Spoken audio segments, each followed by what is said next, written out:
जय माता दी। नवरात्रि की 7वीं देवी कालरात्रि की पावन कथा।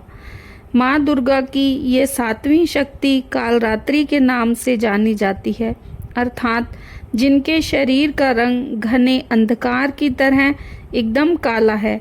नाम से ही जाहिर है कि इनका रूप भयानक है। सिर के बाल बिखरे हुए हैं और गले में विद्युत की तरह चमकने वाली माला है। अंधकार में स्थितियों का विनाश करने वाली शक्ति है कालरात्रि। काल से भी रक्षा करने वाली ये शक्ति है। इस देवी के 3 नेत्र हैं। ये तीनों ही नेत्र ब्रह्मांड के समान गोल हैं। इनकी सांसों से अग्नि निकलती रहती है। ये गदर्भ की सवारी करती हैं। ऊपर उठे हुए दाहिने हाथ की वर मुद्रा भक्तों को वर देती है। दाहिनी की तरफ का नीचे वाला हाथ अभय मुद्रा में है, यानी भक्त हमेशा निडर और निर्भय रहें। बाईं तरफ के ऊपर वाले हाथ में लोहे का कांटा तथा नीचे वाले हाथ में खड्ग है। इनका रूप भले ही भयंकर हो, लेकिन ये सदैव शुभ फल देने वाली माँ है, इसीलिए शुभंकरी कहलाई। अर्थात इनसे भक्तों को किसी भी प्रकार से भयभीत या आतंकित होने की कतई आवश्यकता नहीं। इनके साक्षात्कार से भक्त पुण्य का भागी बनता है।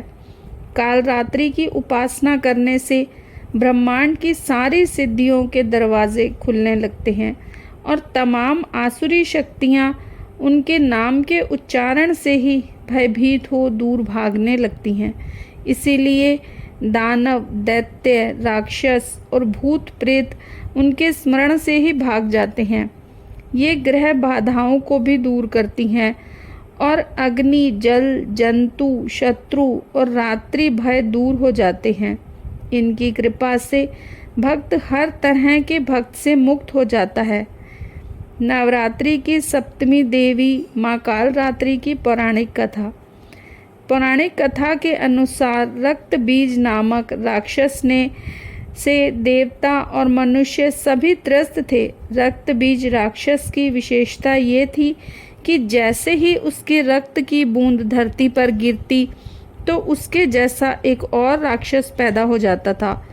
इस राक्षस से परेशान होकर समस्या का हल जानने सभी देवता भगवान शिव के पास पहुँचे। भगवान शिव को पता था कि इसका वध अंत में देवी पार्वती ही करेंगी। भगवान शिव ने माता से अनुरोध किया। इसके बाद माँ पार्वती ने स्वयं शक्ति व तेज से माँ कालरात्रि को उत्पन्न किया।